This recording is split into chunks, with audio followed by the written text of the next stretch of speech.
If your Acer Aspire turns on but the screen stays black, this guide covers proven repair methods to get it working again. We will troubleshoot startup issues, repair Windows, restore system files, and use recovery tools to recover normal boot. A lot of errors pertain to this problem, and we're going to go ahead and jump into what should hopefully be a pretty straightforward process, guys. And we're going to go ahead and jump right into it. So first thing I'd recommend doing would be to actually go ahead and boot to the troubleshooting utility on Windows 11. So if you do a hard power off 3 times in a row, Windows should automatically attempt to launch the startup prepare utility. And if it doesn't find anything, it will give you the option to select advanced settings, in which case it will take you to a screen that looks like this. Now, if it does not take you to a screen that looks like this, or you're unable to get to that, you can also download the Windows 10 Media Creation Utility, or Windows 11. They probably will make a creation utility for Windows 11 at some point. And it doesn't really matter, you can actually run the Windows 10 utility on Windows 11 as far as I'm aware. And you should be able to run the troubleshooting utilities built in within it. So you just would go ahead and download it to an ISO file and then burn it to a DVD or USB. It'd have to be about 4 gigabytes or more. It couldn't be a small USB flash drive, and it couldn't be a CD. It'd have to be a DVD. And then you boot your computer from it.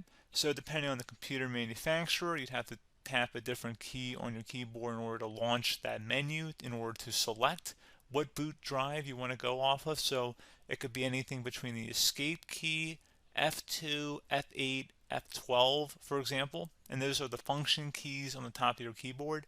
So you may have to just do a little bit of trial and error. Shouldn't take you more than a couple minutes. Googling it would probably be best before you even begin. But anyway, we're ready to go ahead and jump right into it. So we're on the choose an option page. So these will look very similar whether you're booting from it directly within Windows itself, or if you're plugged in a USB flash drive with the media creation utility installed and you selected the recovery option. So when you are setting up your Windows 11 installation or Windows 10, depending on the drive you're using, there should be an option to repair your computer in the bottom left corner of the dialog window, one of the first screens that comes up. You go ahead and select that, and then it would take you to a troubleshooting screen like you see here. And you want to go ahead and select troubleshoot, reset your PC, or see advanced options. And then there are going to be a whole bunch of options in here that we're going to explore in today's video. The first one, we're going to actually go underneath advanced options and then select startup prepare, fix problems that keep Windows from loading. So go ahead and select that first.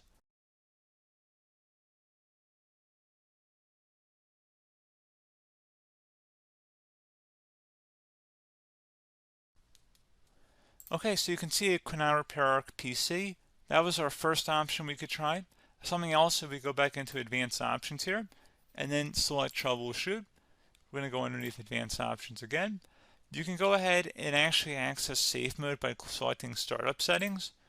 And then if you select the restart button, you have the option on the screen select safe mode with networking, which will give you a key on the screen. It'll tell you which key to press to enter that. I believe it's the F7 key. It'll do that for you. I'm not going to go over that in today's tutorial because I don't really want to go into safe mode, but you're more than welcome to attempt that by going into here and then selecting restart.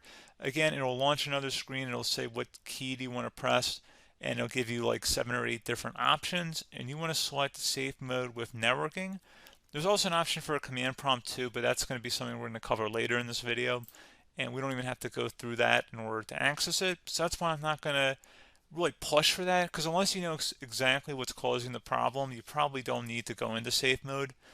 Unless you're trying to recover files, in which case then you definitely can go into safe mode, but we're trying to actually recover our computer here. So I hope that makes sense. Something else we can also try here as well would be to uninstall updates, remove recently installed quality or feature updates from Windows. So if you go ahead and select that, you can uninstall the latest quality updates, which generally is the more day-to-day updates. Feature updates are the less regularly released ones, like the big ones. I would equate it to service packs in like Windows 7 and Windows Vista and Windows XP. So larger updates that occur once or twice a year at most.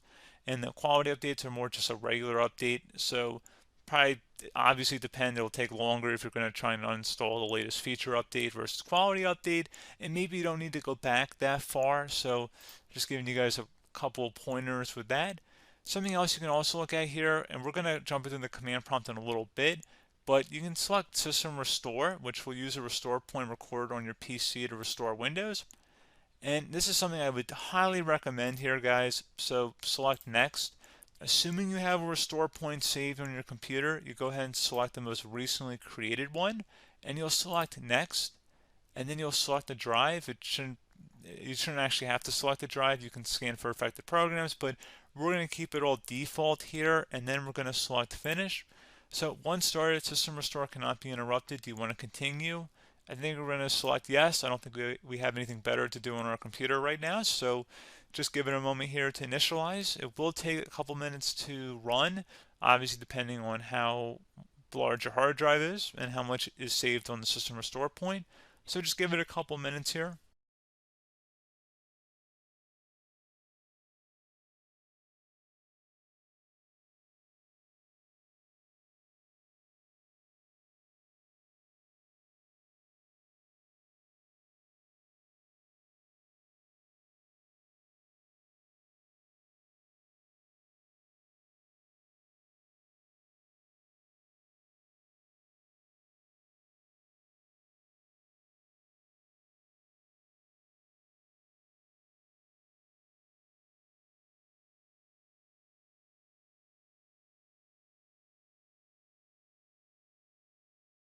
Okay, so you can see the system has been restored successfully.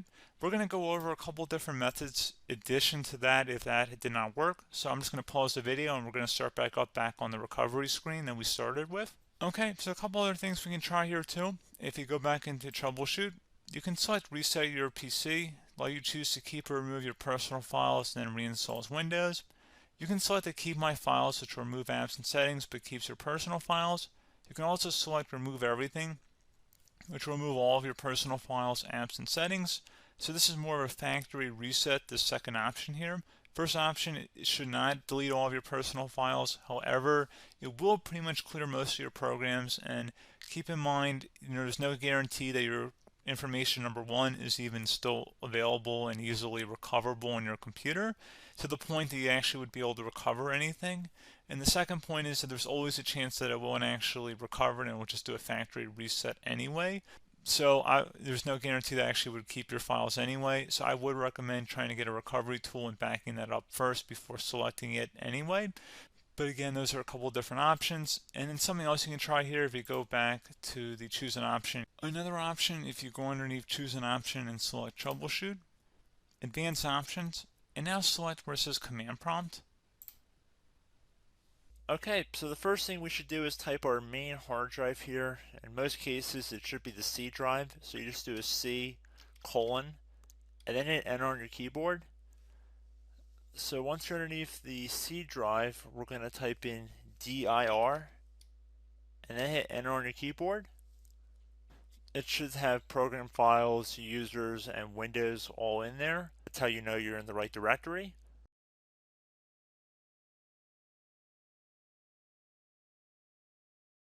In some cases, it might be the D drive as well, so just keep that in mind.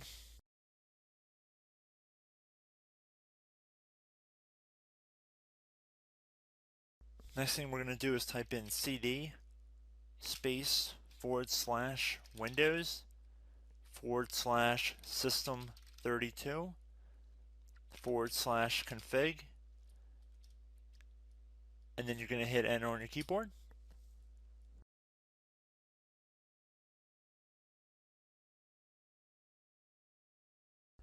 So now you're going to type md space backup. If you've seen other tutorials, it might also say to put down md backup. That's because the backup name is pretty common when you want to back something up. So you can name this whatever you want, doesn't have to be backup. So if you've already made a backup folder in the past, you could do backup 1, for example. So once you're done setting the name you want the backup to be called, hit enter on your keyboard again.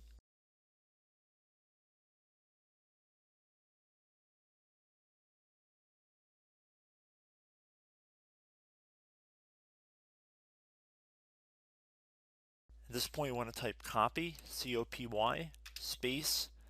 Then you want to do the star symbol above the 8 key, then do a period or a dot, whatever you want to call it, then another star sign, and then another space, and then type backup, and then hit enter on your keyboard.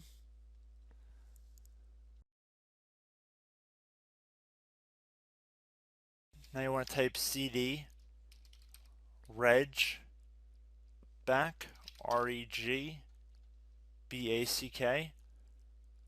and then hit enter on your keyboard. So now that we are under the reg back, so now you want to type DIR again, and then hit enter.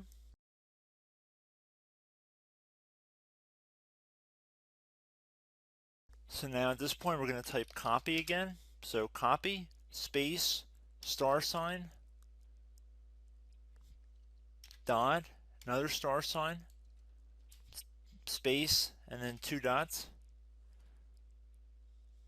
So we're going to type copy, space, star sign, dot, sign, star sign, dot, dot, and then hit enter on your keyboard again. So for overwrite, you want to overwrite all. So type A on your keyboard, so capital A, and then hit enter on your keyboard.